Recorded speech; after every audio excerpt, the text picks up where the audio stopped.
Hello and welcome to the Southbound Sports Show. I'm your host, Richie Leahy, here with my co-hosts, Matty B and Jeff Meyer. Got a lot on the docket today. Big week. Super Bowl Sunday is coming up. This is probably the most hyped weekend of the year. So let's get right into it with high tempo. Matt, what do you got for us this week? I saw today, going with a little bit of NBA stuff, Anthony Davis was fined $50,000 because his agent went out and pretty much said he wanted to, I think I kind of talked about on here before about how the NBA is so lopsided with moving players around. I just think it's interesting that as soon as that was made, instantly the Lakers were looking at, well, who are we going to trade to New Orleans and make this happen? It's just like it doesn't even seem like I hide it anymore, just how they can move players around. And it's not like small pieces, it's big pieces that they're moving around the league. Yeah, you broke up a bit there, but Anthony Davis came out and said that he's looking to get traded from the New Orleans Pelicans. And like Matt said, everyone's hyping the Lakers now because, number one, they know LeBron can't do it on his own. Ratings have tanked. We talked about it, I think, last week. We've had those numbers for you, so if you want to go back and listen and get the actual numbers, I don't have them today. But they're down a significant portion. And what's happened is all of their good players are moving out west, and they're fighting for the same time slots. And there are no teams on the East. There's no fans for those teams on the East because of the way they marketed. Like you said there, Matt, they market players, and they let them jump teams and team up. And now there's no loyalty with teams anymore. So why would I watch? And Pittsburgh doesn't have a local team, but even down here in Carolina, not a lot of people are stuck with the Hornets because they moved.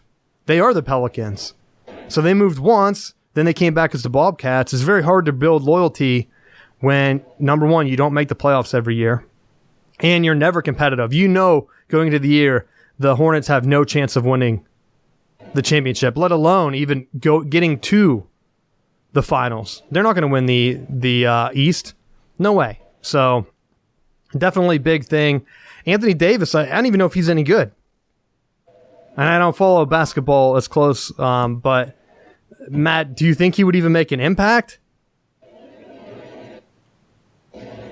I think he might. I think when you look at what other pieces that the Lakers have, I think there's a lot of hype around him, but I don't think there's a lot of substance. So I think you bring him over and pairing him up with LeBron, I think just getting that by playing with LeBron's going to make him better, whether it be that he's getting a little bit more open of a look or what have you.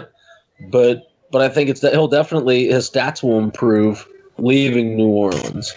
I'll say this. The reason why I don't think he would make an impact is he's a true center. LeBron has never had success with the true center because of the way he plays. He's not a strong shooter. I know his percentages might be up there, but he does a lot of mid-range stuff. Most of his stuff is driving to the hoop. You can't drive to the hoop if you have a center under the hoop. That's why whenever you saw him play in Miami with Bosh was constantly out of place that first year because he was always out on the wing. So I don't know you can even go back to the years when they brought Shaq in. That didn't even work because you have to clear out the lane for LeBron to have success, even now at his age. So I don't think it would work. I think he's better paired with a small lineup. That's just my opinion. And maybe the stats will back it up if he gets them. Maybe at his age he wants to sit back and not drive as much. I don't know. But let's keep going. Jeff, what do you got for high tempo this week? My high tempo topic for the week is the NFL Pro Bowl. It was over this weekend, Sunday. I actually did not tune in at all. I think it's a joke, and it's a real bad showing for the NFL. For the Steelers, Juju Smith-Schuster hurt his knee. Apparently it's not serious, but you have these guys going out there, putting on a spectacle for the younger kids. I understand it's good for younger fan base, but for the teams, the players, it's not good. I think it's a bad look for the NFL. Anyone over the age of 10 is not interested. They had people, defensive players playing offense, offensive players playing defense, trying to make it a little bit of fun, but it's just really bad when you have no one blocking, no one tackling, people getting hurt, like Juju, for instance. It's just really bad. It's just another football game where these athletes could get hurt, ruin, the next upcoming season, especially it being here in, essentially February. I think it's a bad look for the NFL, bad look for everyone. I'm so against the Pro Bowl. I remember when I was 8 years old, I thought it was cool back in the day, Randy Moss playing with maybe like Drew Brees or something like that. But if you're over the age of 10, it's silly. Well, it used to be different. It used to be after the Super Bowl, and every player participated. Now, it's almost like the loser bowl. And I honestly think it might have got lost in the pre-Super Bowl shuffle, but I've been reading a bunch of articles, getting ready, hyped for the game. And there was one where a Patriots linebacker a few years ago didn't make the Pro Bowl, and he said he was upset in the locker room. And Tom Brady asked him why he was upset, and he said that he didn't make the Pro Bowl. And he's like, we're not here to play in the Pro Bowl. We're here to win Super Bowl championships. Like, Well, what are you talking about? Like, to him, that's not even a big deal. He doesn't care. So, and I never thought of it that way, that, yeah, it's basically the loser bowl. The guys that are there every year, the way they have it set up now, you're not competing for championships. When you're Tom Brady, and what did we say last week? He's been there nine Super Bowls out of his 18-year career. That's half the years he's been in the league. He's in the Super Bowl. He's not playing in the Pro Bowl. He might be a Pro Bowler per se and get voted in, but I mean, that in itself, when you're leaving out players from the two best teams, it used to be a reward, and maybe younger kids don't know that. It used to be a reward where they would go to, Hawaii? Yep. The week after the Super Bowl, or the week, maybe even 2 weeks after. I think it was the week right after the Super Bowl. And players would come and they would try to do fun things, but I don't know what they've turned it into. But we'll get go ahead. Just to add to that, I remember when I was younger, they had the skill challenges, and some of them were pretty intense. They took them seriously. It was a lot of fun. They won some money and prizes for them. Now, recently, last couple of years, they made it the weird draft thing for the teams. Like Jerry Rice versus someone's team, and then they're playing dodgeball too, leading up to the Pro Bowl. I just think it's a mockery now. Well, now, yeah, they're just trying to get any viewership that they can. And you were right. They started the downhill trend when they started offering money, because I remember the players didn't care. They were out there having fun, not trying to get hurt, and it kind of turned into like a two-hand touch. Players were just running out of bounds. So they thought that if they offered the winning team money, it would get more competitive. But then, like, you're not practicing with those guys, so it's still going to be a little bit off. You're going to have players going hard, but they're not. It's not a smooth game. It's never going to be the way it's set up, because they don't have enough practice with each other. So you're going to just have a quarterback and his receiver, if he gets in the game, he's going to be zeroed in on him the whole game. And it's just like a weird, hey, look at this type game. I don't know. Not a fan of All-Star games. So we can even talk about like the NHL skills competition. I kind of like how they have mini games instead. Like they have different teams and they rotate through. It's not like a true All-Star game. And to be honest, I wouldn't even mind if the NFL just did 7-on-7s and just did a tournament. Like, let linemen in, let them catch passes. You have whatever many people get voted in. You do a draw and just pick maybe 4 teams, or I don't know how many people are going to be there. 7-on-7s, maybe you can have 8 teams. And you just do 7-on-7 with linemen out there running around. Just do that. It's better than what they had on display. I don't know, Matt, what are your thoughts on that? I was thinking about it. It's like, on one hand, I do understand, like, if you're a superstar player and you're getting drafted to the Pro Bowl, I understand, like, you don't want to blow your knee out in a meaningless game. But on the same hand, you do want to have some kind of experience. And I thought, maybe you put guarantees in that if a player gets injured playing in one of those, that they're guaranteed whatever money's on their contract. And I know that's a big risk for the NFL side. But if you really want to put that out there, that's one thing that I think you could do to attract those players. Because, I mean, when you look at the Pro Bowl, how many players aren't on the Super Bowl rosters that just opt out and just decline participating in it for one reason or another? I think that's something else that has happened in the past, where players, because of whatever things going on, they just decline to participate. I think that hurts it. I kind of like the idea of using like a 7-on-7, where if you split some of those like skill guys up, it's really popular with high schools and you see with a lot of the top prospects get into some of those leagues.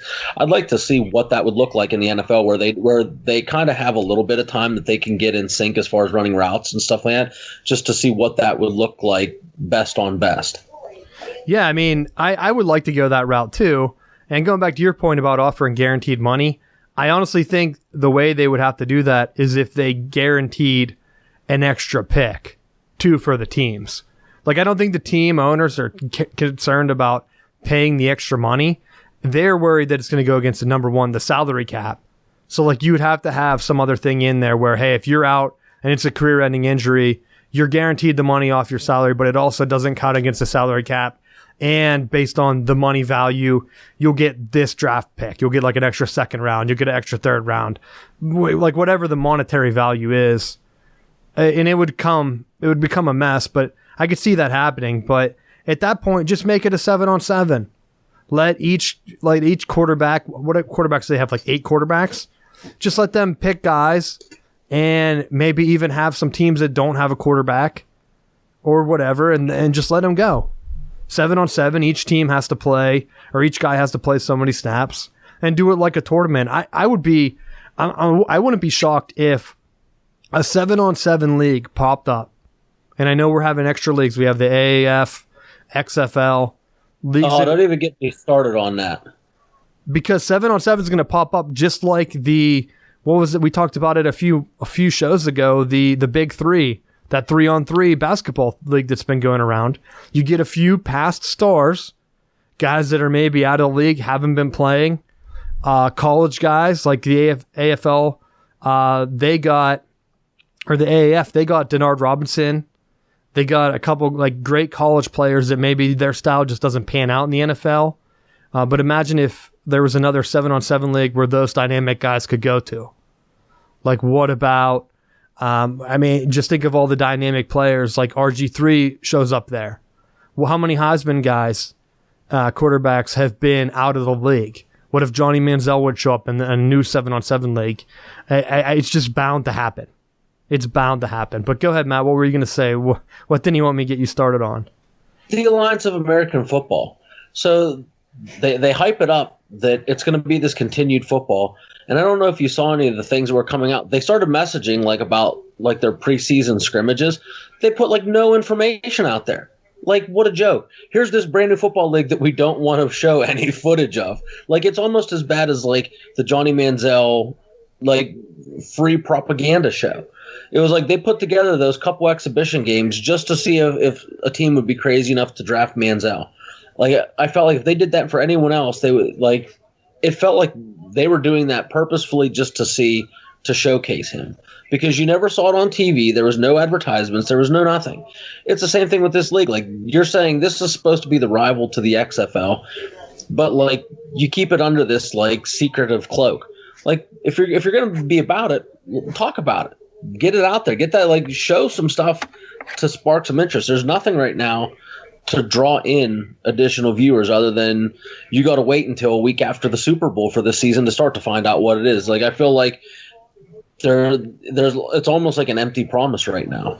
I think you're 100% right. And with the internet, there's no reason why they should be being secretive. And for those that aren't following closely, what they did was they had inter-team scrimmages, which I understand not letting people watch a preseason game because some of these players might not have played football for a while. But you go ahead, you have it. Why not hype it up? And while you're doing the game, have players do little intros, talk about where they played college. Like I said before, Denard Robinson's in there. He was a dynamic player in the Heisman hype a few years ago. He was in the NFL for a while. He came back. He's playing with Atlanta. There are other players in that league, but it's very hard to find them. I only know because I'm a Michigan man, so I know Denard's playing. If I didn't know that, I wouldn't know who's in the league. I mean, off the top of my head, I don't know. I'm pretty sure Penn State has a few guys on the team. I know Ohio State does too. And if you're going to follow, and that's just the Big Ten, we already talked about how all the Florida guys and Florida State and Miami guys are on the same team, the Orlando team. You don't know what dynamic players are there because they're not putting it out. They need to get in front of it and do sort of what and goes against what I said at the beginning of the show. The NBA got too player centric. The AAF needs to do that because they're competing with the NFL. Like, NBA is not competing with anyone. They can try to build up team loyalty.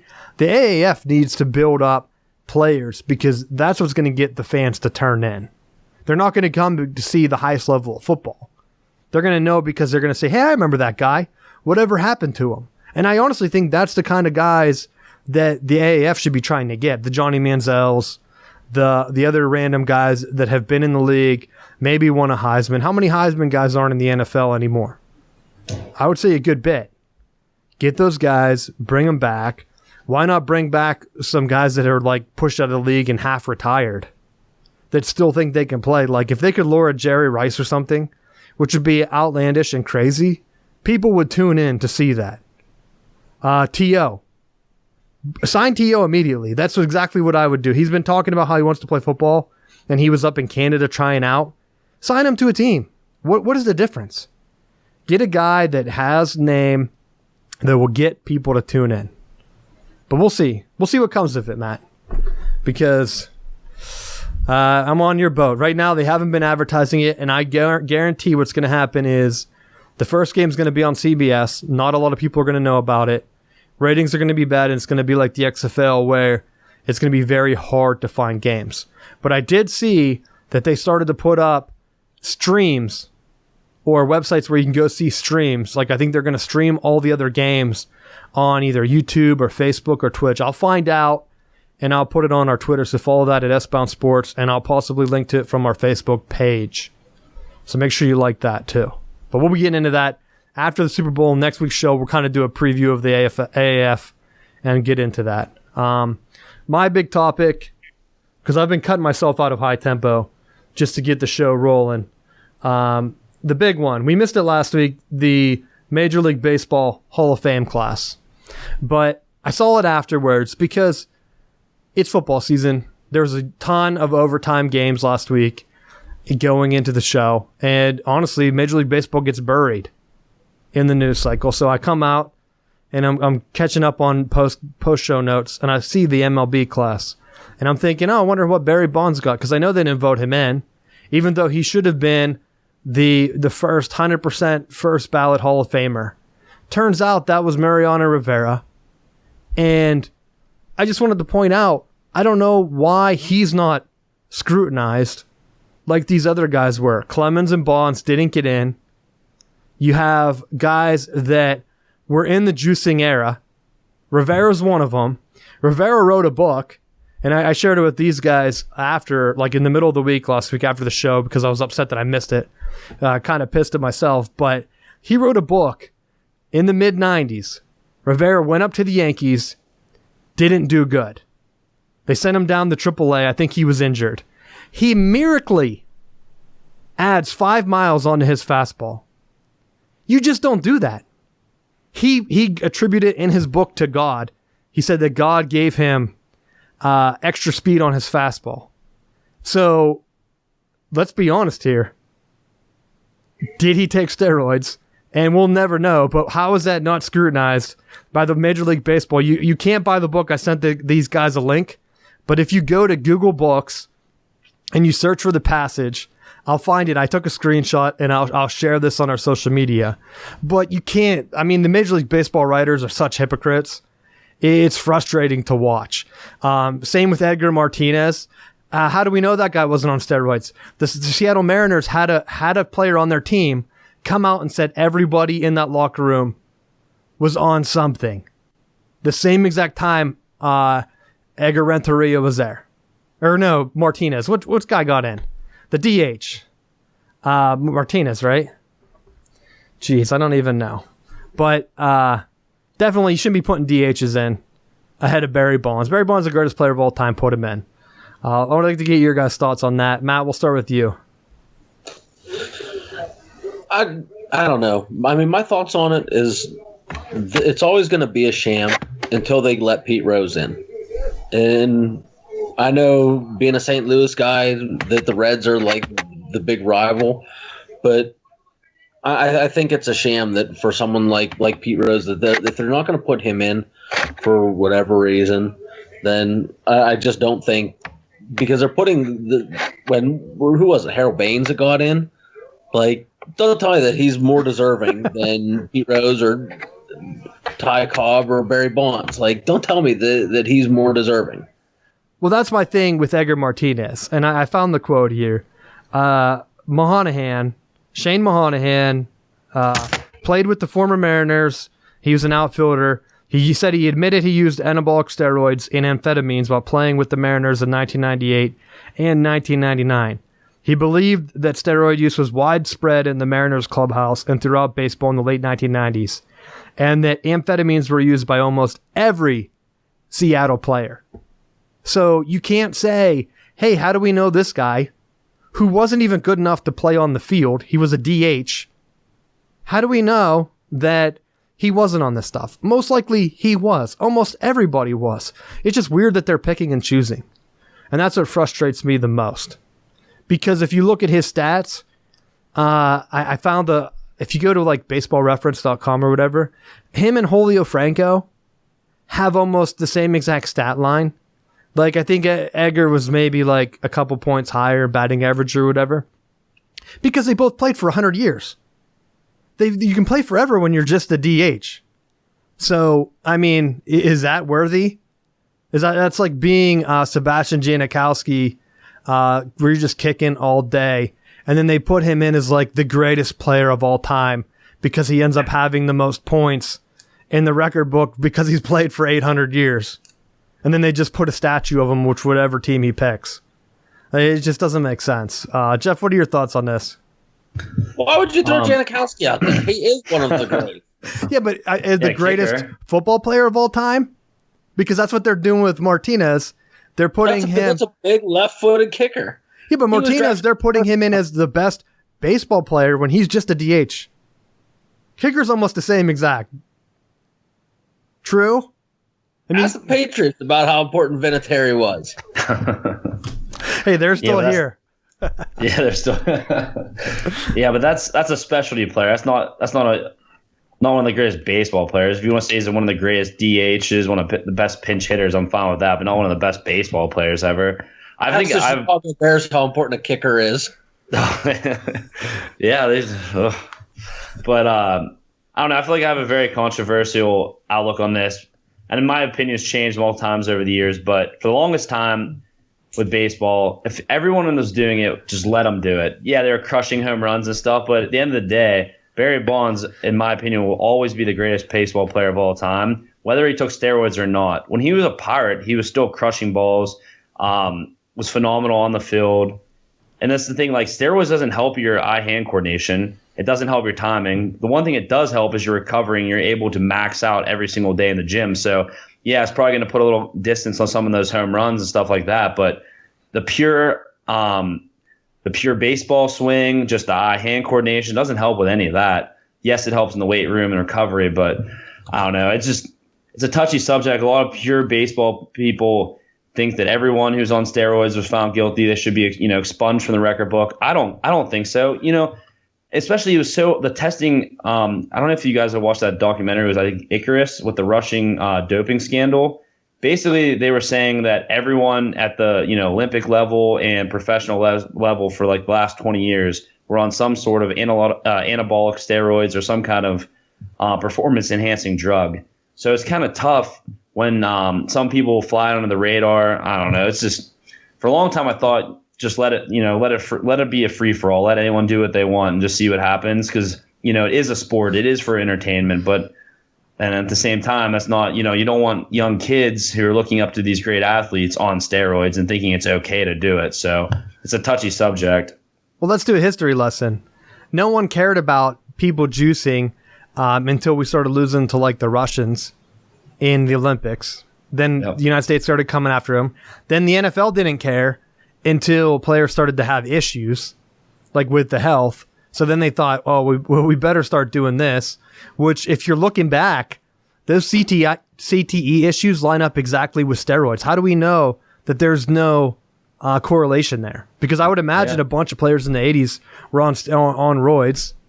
Like, how do we know that, I don't want to throw anyone under the bus, but like someone that's died or killed themselves, that's played forever in a position where you could be up on steroids, how do you know that didn't tie in? So, I mean, there's no cause that NFL causes concussions or people playing football get CTE. Like, we don't know that. There's no data. So Major League Baseball didn't care. And to be honest, whenever I had the stats, in 1991, they put out a memo, but it was never actually added to the rule book. It wasn't against Major League Baseball rules to take steroids until 2003 or 2004. Guess what? Barry Bonds' seasons were way before all that stuff. So he wasn't even illegal by MLB rules. Put him in. You can't single guys out. I just understand. But my take on it is a lot of these baseball writers didn't play sports, or if they did, they weren't as successful. And I just think that they're bitter. And it's probably like a personal agenda thing where they think, well, maybe the only reason I didn't play sports in high school is because all the other guys were on roids. I bet it would be something petty like that. Because you can't sit back knowing that baseball and all sports are entertainment and feel so angry towards like players. It just doesn't make any sense. Like, they're just playing a game. If they want to take roids, like you said, Jeff, you have to still hit the gym. It's not like they're laying around eating pizza, injecting themselves with roids, and they're like, oh, yeah, I'm feeling it. 73 home runs. Yeah. And not only that, like, especially some of those athletes, they still have the most stringent diets, workout routines. Like, doesn't take, the hours in the gym or the hours in batting practice that Barry Bonds, did to be that successful. You can't take that away from him. Yeah, he did steroids, whatever. I don't know. It's kind of touchy. I feel like that's probably not a popular opinion, but some of these great athletes, yeah, they might have juiced, they might have did blood doping if it was in cycling or, different things along those lines, some sort of performance enhancing drug or thing. But you made an interesting point. I never really thought about the whole roid things in the 70s and 80s. Maybe some of the CTE issues were effects of poor steroid use, improper steroid use. There's a lot of side effects to steroids that we still don't know today in 2019 that might have led to some of these concussion issues. Sure, maybe they had concussions, but couple that with steroid use, could very well added to that horrible problem. So. And poor equipment. But I don't want to keep going on this. Rick said that he thinks Martinez should have been in, but Rick, just call into the show and give your insight. Let's get into the mailbag, because this kind of ties into Steel City Update. I've been taking that or trending that off of the official show agenda, but we're still going to talk Pittsburgh sports. We're just going to be looking at spinning that out as we get into slow periods where maybe there aren't prominent Pittsburgh sports. But the mailbag question. So this is kind of random, but I had someone ask me, hey, I heard the Penguins are getting Fleury back. What do you think on that? And I had to think, what do you mean they're getting Fleury back? They're not getting Fleury back. Penguins have been making some moves, and I did have it up, but they're not trying to get another goalie back like Fleury. That was just a fluke deal that happened because of the expansion draft. So if you're holding out hope that they're going to get another all-star caliber goalie to switch out with Murray, it's not going to happen.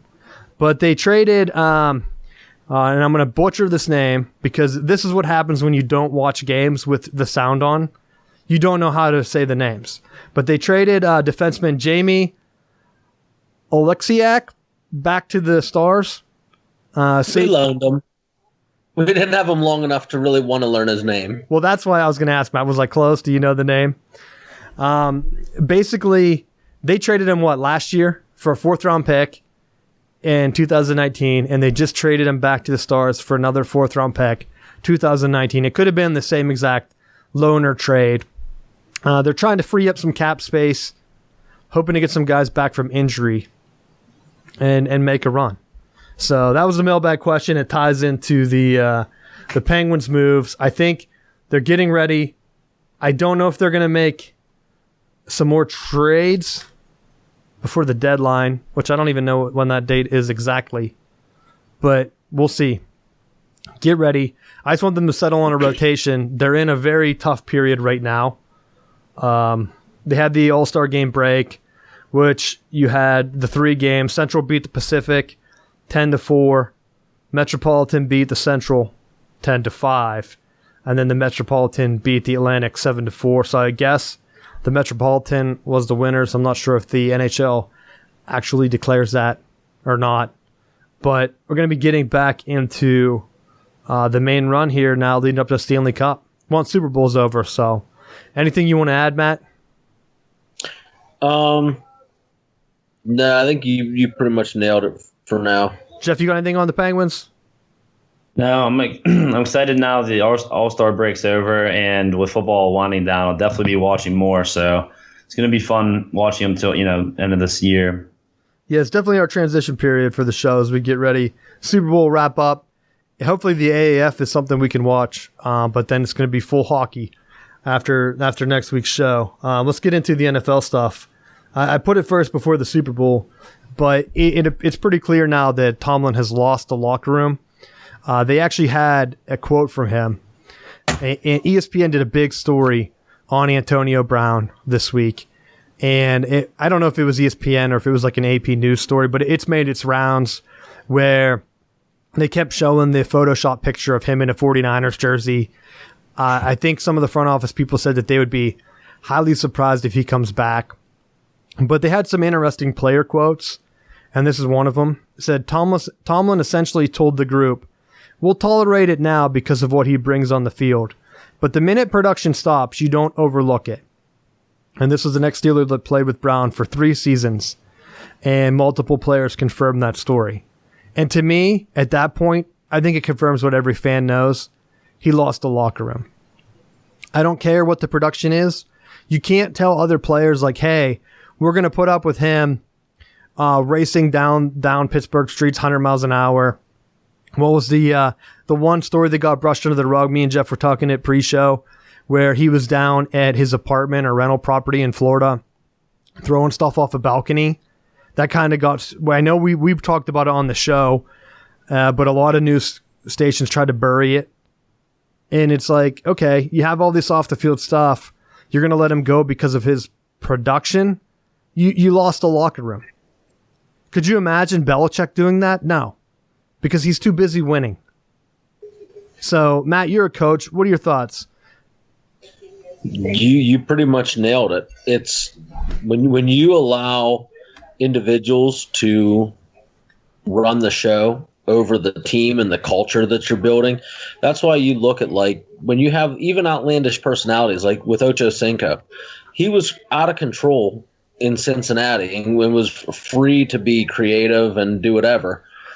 And what did he do when he went to New England? He shut his mouth and he played his role because the locker room and the leaders on that team didn't allow any of that nonsense to happen. So it's when you're there, maybe it's not as much fun, but who cares when you're winning? It's about the team first, it's about the team second, and it's about the culture that you're building third. And if you're not focused on that culture, then the inmates run the asylum, so to speak. And what you end up having is you have a situation like Pittsburgh where they're purely just winning off of the talent that they have. Are they going to get over the hump? No. They're not going to take that step and be consistent championship contenders. And then they're going to be a team that you're going to look back at 20 years and go, how did they not win more Super Bowls? Well, it's because they were selfish, out for themselves, as opposed to looking at the big picture and saying, go for the Super Bowls, go for the wins, do the sacrifices now, so that, like, when you have your 70 Steelers that are around, it was about the team. And that's what Chuck Noll built. 50 years ago, before they hired him, Pittsburgh wasn't a football town until they hired Chuck Noll, and he built the dynasty in the 70s. Pittsburgh was a joke. They were like essentially the Browns of the NFL. Yeah, I will say this, getting into it down to just an organizational standpoint, I don't think you can come back from it ever. It's sort of like, and I've had coaching experience, but it's sort of like the first day you set the tone. If you come in and try to be friends with the kids, they're not going to respect you, and they're going to push your buttons and try to do whatever they can get away with. And then that's probably what happens. It was his first head coaching job, I believe. He comes in, great culture, ends up winning the Super Bowl with most of Cowher's assistants and players. And that's whenever you set the tone. I think what happened was he got a little relaxed. They started to bring in other star talent, and he thought, okay, we can make a run, but I'll just kind of let this slide. And I think it got too big. And I'm not saying that he can't be successful elsewhere. I honestly think Tomlin would be more successful if he left, because that gives you a clean start. He can go to another team, maybe even come back with some of his other players. And we've seen it. We've seen it happen before. Coaches go from one team to a brand new team, gets into a new situation, comes in fresh, and learns from his mistakes. But I just don't think at this point it's going to be very hard to get the players to buy in unless, you do an overhaul and you get rid of all the problem characters. We've already lost Bell. You're going to lose Brown. Are those the only two? I don't know.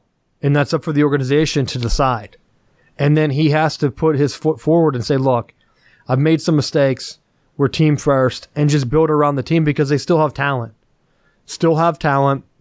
You have Juju. He's going to be a number one. I'm confident with him. I don't think you lose the production with Ben, and you go from there. But what's your perspective, Jeff? Well, I have a pretty strong opinion about this, and it's definitely changed over the years. Because I used to think that the whole team aspect, the all for one for all mentality was more like a high school and college thing. When you got the NFL, it was more, they're professionals. They're not going to be best friends. A team could win with star power. But I think the Steelers are the prime example over the last five years, I'll say. You had the killer bees. You had some stars, too many attitudes, not team players, and it's shown. Now, we've been talking about a lot recently. You have teams like the Patriots who not one individual is bigger than the team. They've handled their business, their locker room. See, that's the thing with Antonio Brown, too. Like, we really forget 2 years ago, they're in the AFC Championship against the Patriots. And was it the week before the Patriots game, before the AFC Championship, Antonio Brown's Facebook living from the locker room, just doing outlandish things. We can say a lot about AB, but his production on the field to this point has been enough for Tomlin to not matter. But I think now we're getting to the point where his character, his off-the-field issues are becoming too loud that they need addressed because, like you said, Tomlin's lost the locker room.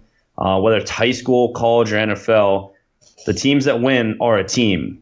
Like we talked about before, the Steelers from the 70s, other great teams throughout the decades, the Dolphins, the Bears, they're teams and they win. You really don't remember. Maybe a flash in the pan team that has lost star power will do well once in a while, but they don't become dynasties and they don't win for long periods of time. And the Steelers need to fix the locker room situation. I don't know if that finally means getting rid of Antonio Brown, but things have to change this offseason or we're going to see the Steelers be mediocre for years to come. Well, I can even give another example. If you look back at the 49ers situation with Harbaugh, they didn't have discipline before he got there. What were they? They kept losing. Who they have? Singletary, who tried to get it. He dropped his pants and tried to show the guys his junk, showing him what a real man looked like or something like that. You can look up that. There was a quote, something crazy like that. Like they try to get the locker room guys. They brought in a guy like Harbaugh who got the guys to buy in. The guys that didn't, he let go. And look how successful even the guys that left are. They're not. The players that stuck around, like the Frank Gores, they were successful before he got there. They were successful after he got there. Maybe not. I think Gore went to Indianapolis, and some of the other guys bounced around. Vernon Davis is still playing. You can be successful if you have the guys that can buy in and build that team. As soon as he left, a lot of the players started to say, well, we that was too tough, or we weren't doing that. And look what's happened. They've completely fallen off. Now, Steelers don't have that talent issue. They have the talent, so they just need to rally around it. Bring some guys in, get some discipline, and it's better if you let those crazy over-the-top guys go. And I think that's what Rooney's trying to do with Bell and Brown. Get rid of them this offseason because you're running out of seasons with Ben, And we've seen the preseason games with their other quarterbacks. They're not ready yet. So I don't know where they go from there. But you can look at the contrasting styles as we get into the Super Bowl here. The New England Patriots had a big rally. And guess what? All their fans, I mean, they had, 35,000 people there? All of their fans were there to see the team. What does the media do? They try to narrow in on one guy. And I was talking to Jeff pre-show. They narrowed it on Gronkowski, tried to make it all about him and all the stuff. But to be honest, it doesn't really work because he's still out there not doing the crazy stuff until like the offseason. Because he knows Belichick will kick his ass if he does something stupid before the Super Bowl, or he just won't even play him. Who was the guy, was it last year or 2 years ago, that he didn't even play? Because there are rumors around him skipping something or not doing anything. And guess what? Belichick never even threw him under the bus. I don't think he'll ever give a statement on that situation. He just didn't play him. And everyone was like, well, why did you do that? And he was like, it was a team issue or something. And that was it. Could you see Tomlin doing that? Like, no way. No. You have to That's why Belichick has his record, and Tomlin has his record. You got to be able to step in and do that. Go ahead, Jeff. I will give Tomlin credit. That Week 17 home game against the Bengals, he told Brown he wasn't allowed to play because of the stuff that transpired during the week. So maybe that was the first time he actually stepped up and did the right thing. But Jeff, he handled it poorly. Oh, he handled it awful. We don't know. We don't know that he told him not to play. We know that there was some back and forth after the fact, and there was a lot of speculation because he didn't take that coach role and come out and say, look, he's not playing. I mean, they've had plenty of time to do that. There was an injury rumor. There was a bunch of other rumors, but go ahead. Finish your point because you're on the right track. I just think he needs to be more vocal about it. Yeah. Yeah, I guess that is the thing he's getting knocked, being too much of a player's coach. So maybe he's got to change, or maybe it's time to find a new head coach in Pittsburgh. But before the show, we were talking about great head coaches in the NFL don't come around every day. Look at the franchises like the Browns, the Lions, who have been soul searching for their savior coach for how many years. And even though Tomlin hasn't done enough, at least in Steelers fan and for Steeler Nation, bringing home that Super Bowl, he's had winning seasons. How many winning seasons since he's been head coach? I think he might have had one or two losing seasons and over 11 years, something like that, maybe 2 losing seasons in 11 years. So, I mean, great head coaches don't come around often, and as long as he's still winning in Pittsburgh, you keep him? I don't know. Let's not get it twisted, because we talked about it on a previous show, Jeff. What's the ceiling, the true ceiling for Pittsburgh? Because you're not a Cleveland team, you're not a San Francisco team. Like, this is a team that they have the talent to win right now. So is it okay to be a one and done type team? Where we get all excited. Just like we make fun of Bucktober. The shortest month of the year. We can say October, we get excited, we get our one game, and then we get our ass handed to us when we go home. Is that what you expect from the Steelers? Like, to me, I think they should be every bit as competitive as what New England has. Talent for talent, they have the guys to do it. So I think in some aspects, is it a spoiled fan base? I don't know, because the talent's there. There's no what would be the reason why they can't be more successful if it's not a locker room issue, if it's not a coaching issue?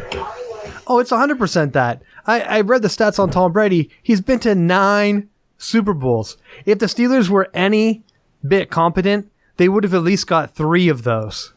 Like, Tom Brady goes to 6, Steelers go to 5 in that same time frame. Instead, they've gone to 2, 3, and it just hasn't worked out. Like, New England's been going to 9. Steelers have been to, I think it was 3. They're 2-1, right? They're 3. Yeah, they've been to 3 so in that time frame. Why not get another 2 or 3? I mean, they could have been 6-6. They could have evened that up if they didn't go horribly wrong. We had the stat where the New England's 2 AFC championship games on the road, their wins were against the Steelers. Yep. Like, you're at home. Win the game. And those might even have been back in the Cowher year or so. But still, if you win, just flip 2 or 3 of those. 2 or 3 of those, and then we're talking about something totally different. And you have a true quarterback battle. Then it turns into Roethlisberger versus Brady instead of just this Tom Brady and everybody else, and everybody's sick of Tom Brady. Like, Roethlisberger had his chance to be there. I mean, it's kind of embarrassing that Roethlisberger has the same amount of Super Bowls as Eli Manning. I mean, their stats are almost identical. And these guys were arguing with me as I was putting together stats for the show. But Eli Manning is a top 10 statistical quarterback of all time. But just because his floor was worse. Like Matt said, the Steelers don't bottom out like the Browns and the Niners do. But there were some times where the Giants did do that. And their peak was the same, Super Bowl wins. So they just had a bigger up and down valley. Steelers are kind of just in that middle road. Think of them as like a, I don't know, like a family, what do those do? A station wagon. It's just humming along. Every once in a while, you might be able to catch up, hit 70 on the highway, and get that Super Bowl win. But otherwise, you're just cruising along, hanging out. Everyone loves you.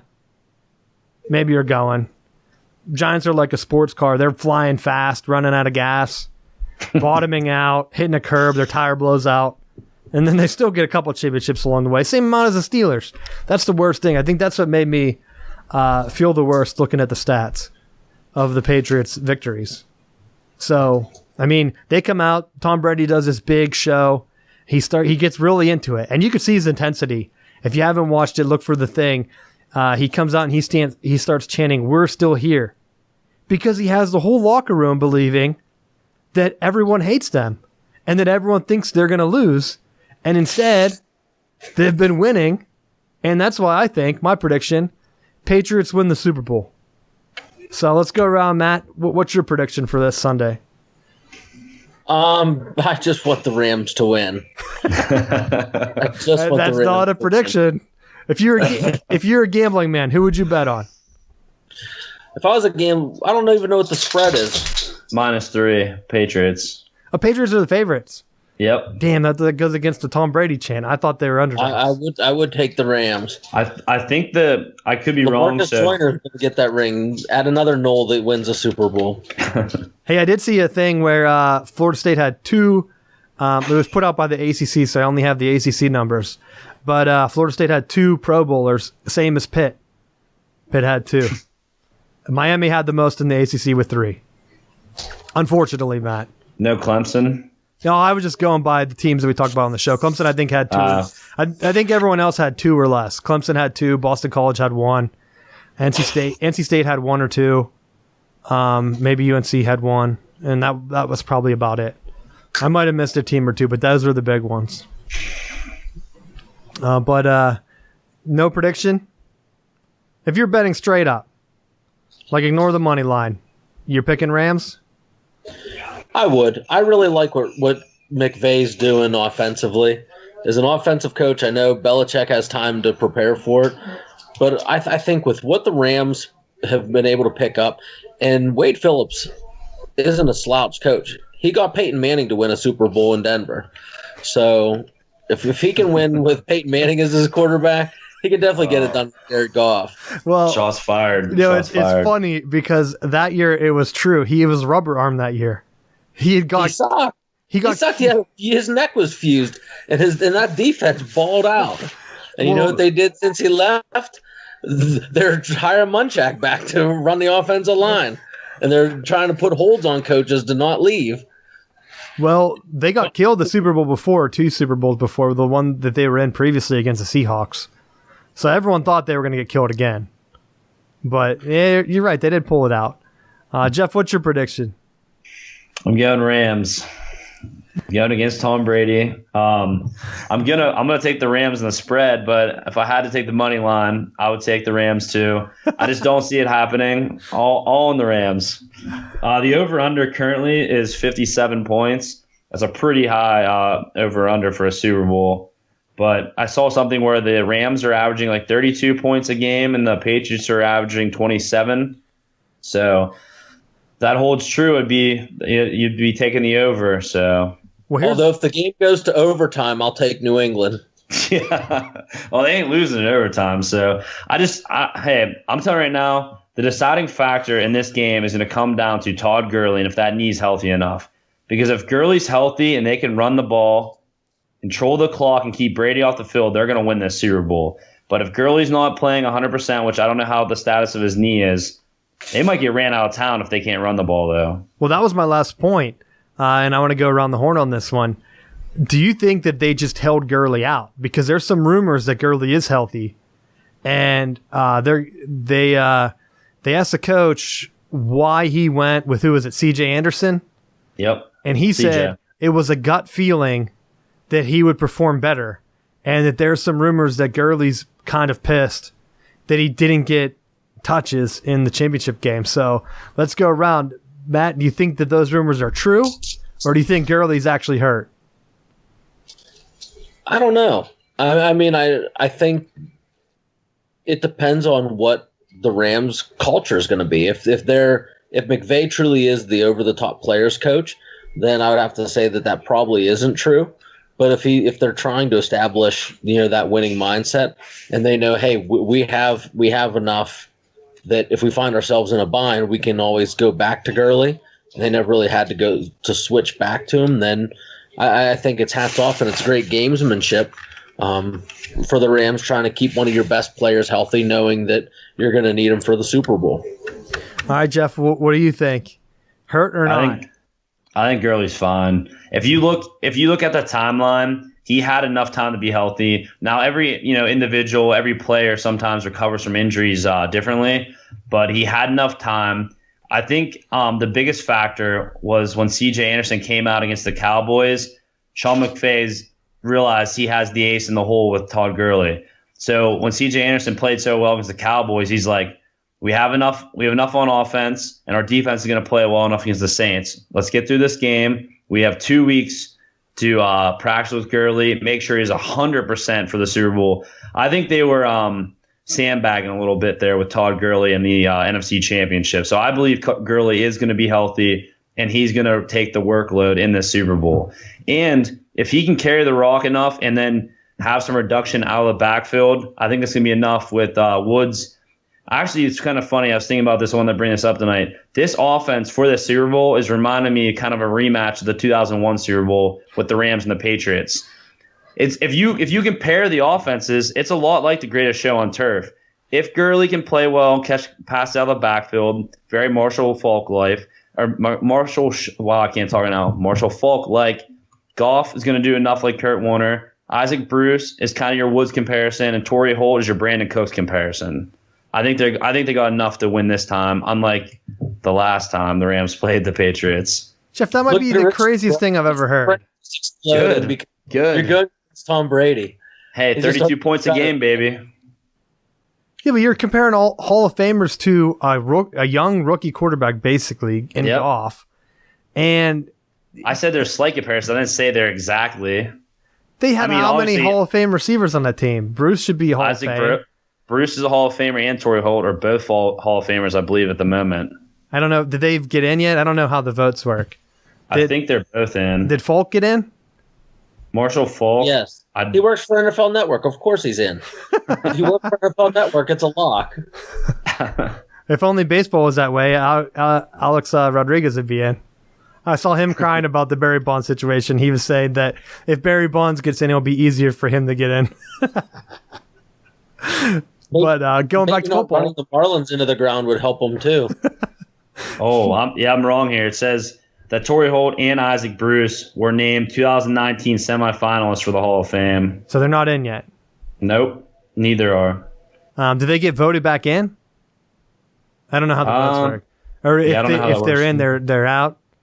But either way, you had a dynamic offense, and that's not what this Rams like. I just don't think the Rams could be there, and I don't want to discredit them because this is how you build a franchise. They're still relatively young in almost all of their positions, but with the salary cap how it is now, it's very tough. You got to be having a quarterback that's willing to take pay cuts like Tom Brady has done. He's not in the top 6 or whatever top paid quarterbacks because none of them made the playoffs even. You got to have a quarterback that's unselfish, and that's able to put in the work. And to be honest, maybe Goff is that guy. I don't know, but he has to show out. He almost has to turn on the young Tom Brady here. Just do whatever it takes to win. Survive, hold on to the ball, don't turn it over. Don't turn it over because you don't want to get in the hole early. And you got to just hope that the clock's on your side. Like you guys said, don't go to overtime. And maybe they pull it out. I just don't think that I can go against Tom Brady. I feel like this is one of those years where everyone has counted him out. Whether the media wants to admit it or not, they've been down on the Patriots all year with their slow start and everything. And it's just one of those years where it feels like it's rallying around. Their receivers can't keep dropping the ball.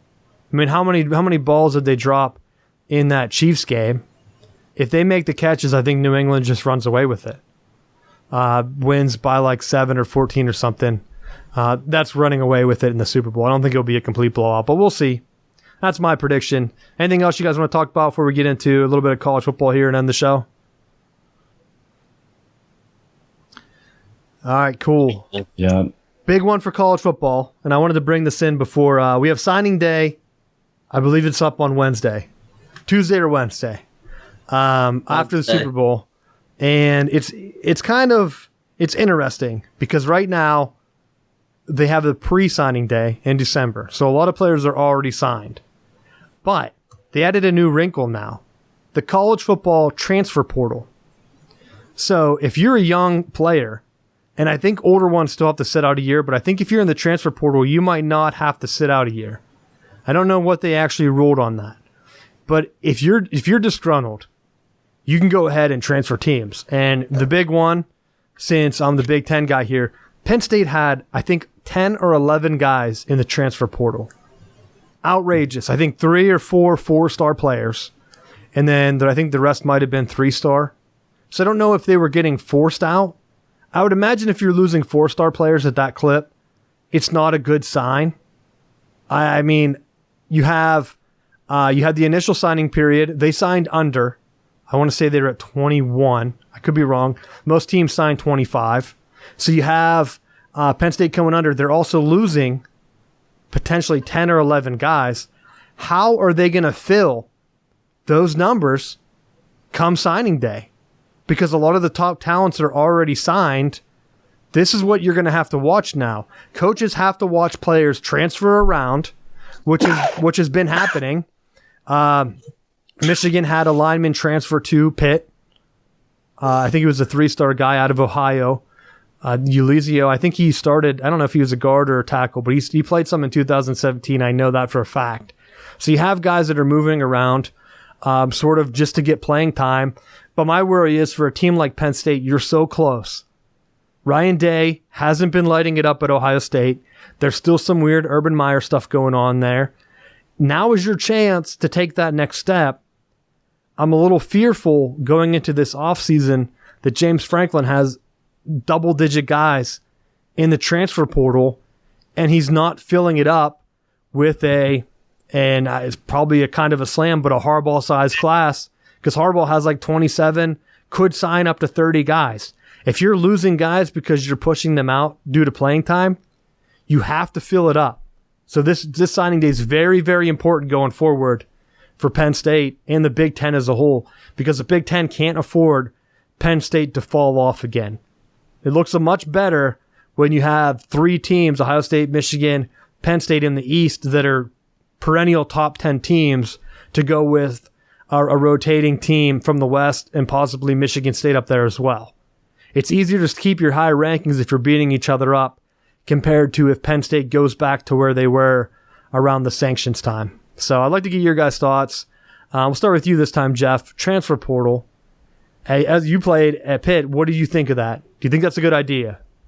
I actually think it's a good idea, especially for some young, college individuals. If they go to a, school and it's not necessarily the right fit academically, social life, location, for them to have to sit out a year before transferring, or transferring then sitting out a year, I don't think it's necessarily fair. So I think it's a good thing. I personally know a friend of mine that actually tried, it was not for football, but a track. He tried to transfer another school. I don't want to name universities or anything, but got his transfer denied. and it kind of, threw off his track career in a sense. So yeah, I think it's a very bad thing. So I'm glad they have the portal now. It makes college recruiting and the signing periods very different though than it used to be. Because when you had that hard deadline, I feel like there was less fluctuation. Now with there being more fluctuation, I feel like from a coaching standpoint, because I remember back when I played, the coaches were I feel like half the coaching staff was always gone recruiting.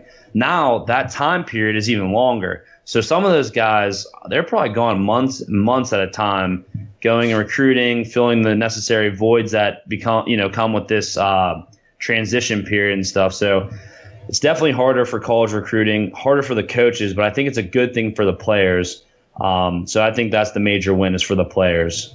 Well, I think, and before I get to your thoughts, Matt, there was two other things I wanted to add. The big thing was USC had a 5-star athlete commit.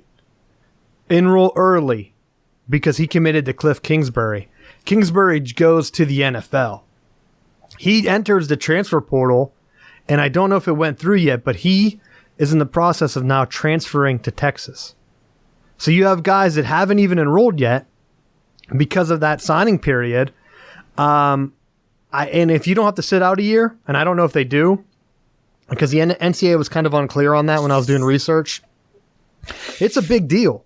And I think that's going to force other players to use that early signing period. But I would hate to see that early signing period turn into a sham where you can enroll, you think your team signed a 5-star guy, and then he's like, I'm going to transfer. And I think that's where you put in, if you're the NCAA, you kind of step in here and say, you can only transfer if your coach leaves. Because that USC situation, okay, you want to play for Cliff. Maybe he was a Texas guy. I don't know if he was from LA or Cali or if he's from Texas, because it would make sense that he's a Texas guy being recruited from him, follows him to USC, and then jumps back to Texas because it's closer to home.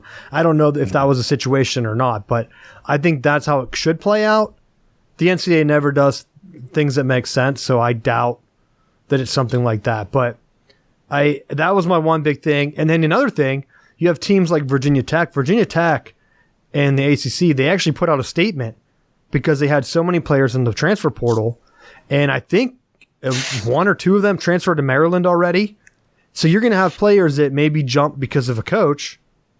And, hey, I'm from Maryland. I went to Virginia Tech. Now Loxley's coming into Maryland. He's known as a local guy. You might get local guys that know him that want to transfer in. Transfer portal, maybe, I don't know. Maybe you're not playing at Virginia Tech. I know they have a lot of guys, but just to put out a statement is crazy. But, Matt, from the coach's side, what do you think of this? From the coaching side, I think it puts smaller schools at a disadvantage. I think I like the aspect of, and I'll use Kansas as my example. They've been an air raid, they've been a spread-based team, and I would assume that with Les Miles becoming the head coach, that he's going to run that similar pro-style offense that he was running when he was at LSU. So if you are a spread guy and now you're being pigeonholed into a pro-style offense, you may not want to play in that style of offense. That may not be, what you want to do. Players shouldn't be forced to stay in that role, especially when you have coaches that can leave after a year that they can take on other roles. Like if you're signing with the school, I know that a lot of the big talking points are, well, you pick the school based on the school, not the coach, because understand. Well, if a coach can leave after a year or two and walk away scot-free, look at Temple. Diaz can sign, players can sign to play for him at Temple, and then a couple hours later he can turn around and go, nope, psych, going back to Miami. And those players that were going to play for him at Temple are now completely screwed and not really knowing what ends up. So I think it kind of provides a little bit of protection for players.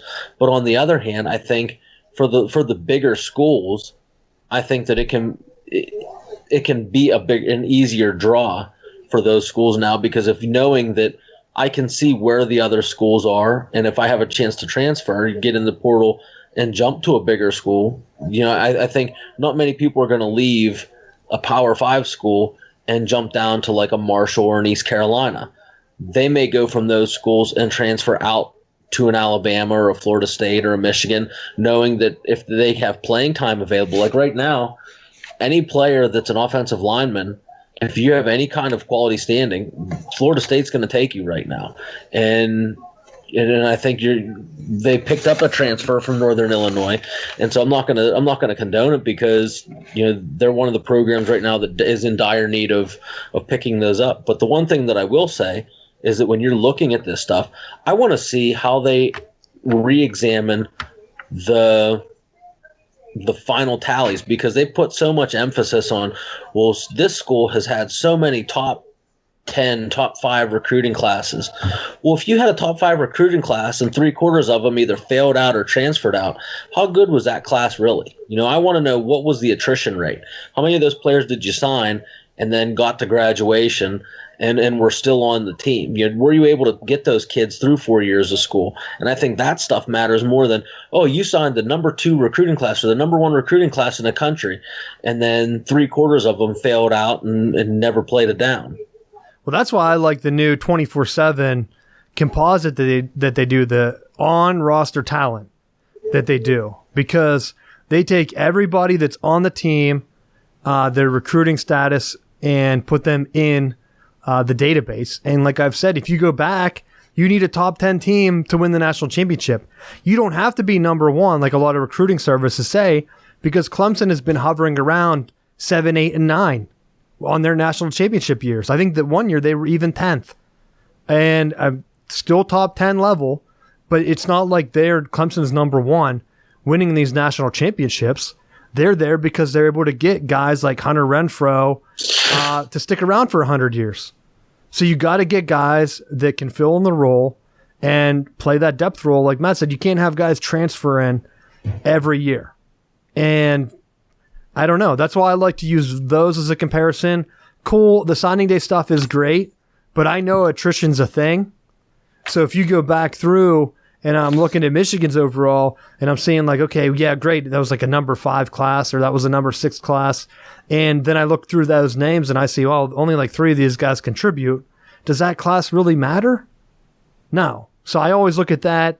I also like the blue chip ratio that's put out on SB Nation. The only thing I don't like about that is I don't think that they add transfers in, but then you have a guy like Shea Patterson, a 5-star quarterback that transfers into Michigan. He makes a huge impact on the team. That should count in their favor. Ohio State's getting another 5-star quarterback transferring in. And like Matt said, the big schools, the Florida States, the Michigans, the Ohio States, Texas, Alabama, they're going to be able to get quarterbacks like that. Look at Oklahoma. They've been taking transfer quarterbacks that make an impact for like 3 or 4 years in a row now, and they're getting hurts from Alabama. So if you're a big school, you can backfill getting transfers. And just a point in your favor, Matt, as we start to wrap up, look at how far Miami's fallen, that they had to take a quarterback on Ohio State's team. Sorry, that was a slam. I always say Ohio. Couldn't get any playing time. He decides to transfer, settles at Miami. Meanwhile, Ohio State's like, you know what? I'll take that kid from Georgia, that 5-star guy that's a little disgruntled because he doesn't want to wait to play another year. It's crazy how they could just take that and do the swap. So, I mean, I don't know. I'm not a fan of it either way. I just wish there was some more clarification. Like if you sign, a coach leaves, you can switch again. Because it was 2 years ago, I think, Ohio State signed a bunch of guys, and then right after signing day, their coach left. And you knew that he only stayed on because Urban Meyer told him, hey, announce that you're leaving after signing day so we don't lose these recruits. And then they were locked in. If you have the early signing day period, maybe he announces and they join the transfer portal. I don't know. I don't know if there's any good way to do it, but getting into the final bell, I had one thing. You brought up Les Miles, Matt. He actually is going to be in a movie on the Challenger explosion. I think it was like the 20-something anniversary. Was he on the Challenger? No, he's one of the men behind the scenes. It's about the people the scientists or something that knew that the seals weren't going to work. And he's in it. I'll see if I can put it out there. But my little end of the show tidbit. But we'll go around one more time. I'll start with you, Matt. You got anything for the final bell? Just for all the people out in the northern states, be safe because we got the impending freezing storm of doom coming down the pike. So stay warm, stay safe, buy your bread and milk and eggs while you can still get out and about. That was going to be my sign off, but good that you brought that up. Yeah, stay safe.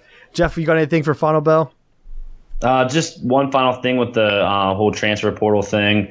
From my experience with when I played at Pitt, when Todd Graham decided on a spirit that, like, out of nowhere just to leave, and we got a text at like 7, 8 a.m. that every player had to go to the Peterson Event Center for a press conference, and Graham was already on a plane to Arizona State. So when those crazy situations go, and a lot of people I knew on the team came there to play for Graham, trying to make the NFL essentially from Florida, and your coach just leaves on like a Wednesday morning in December. That's a pretty big deal, especially for your life and your, maybe future NFL career. It's pretty tough. So I kind of like it. I think it gives the players some protection if they get in a bad situation or something crazy like that happens. They can then transfer, maybe move on, finish out their schooling somewhere else, or try to, make an NFL career out of it. But that's my last thing for college. And then looking forward to the Rams play this weekend, the greatest show on turf 2.0. We're going to put up over 30 points this weekend. It's going to be fun. You say 30 points like it's a big deal. It's a Super Bowl, dude. They're going to put up at 30. And Tom Brady will have 31. Or whatever you said, 33. They'll have one more. And he'll do it with like 4 seconds left. And I'll see he'll run across the field like he did last week with the head wrap thing he had on. Yeah. Well, I don't think it'll happen because they would need a Vinatieri game-winning field goal, and he hasn't been there in a while, so I don't think it'll happen. Jeff, have you not noticed that he's just been dropping for touchdowns? You missed the overtime show where we talked about overtime. You can just go down and win. You don't have to. Yeah. You don't even have to kick a field goal. You just throw the touchdown or hand it off, whatever he did at the end of that game, and it's over. But big week. Watch Super Bowl because we're going to be hitting that up next week. Right before signing day, you might have some other tidbits getting into that. And we will see you next week. Thanks for listening. Follow us, S-Bound Sports on Twitter and Southbound Sports on Facebook and Instagram. Thanks for listening.